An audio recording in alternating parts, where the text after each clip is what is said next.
పూజకు అర్థం ఉపాసన లేక వ్రతాలు చేయటం కాదు. భయంగా త్వరగా విధి విధానాలు పూర్తి చేయటం కాదు. ఒక దేవుణ్ణి విడిచి మరో దేవుడికి చెయ్యాలన్న తాపత్రయం ఇవేం పూజ అనిపించుకో. మనకు మన చుట్టుపక్కల భగవంతుడు కనిపించడు. ఎందుకంటే మనం చూడాలనే అనుకో.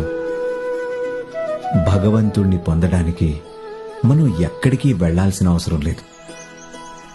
అమ్మలో భగవంతుడున్నాడు, నాన్నలో భగవంతుడున్నాడు, పిల్లల్లో భగవంతుడున్నాడు, చివరికి మనిషి యొక్క కర్మలో కూడా భగవంతుడే ఉన్నాడు.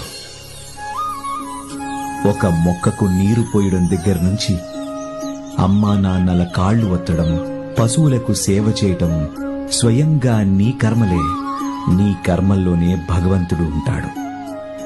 నువ్వు నీ కళ్ళు మూసుకున్నప్పుడు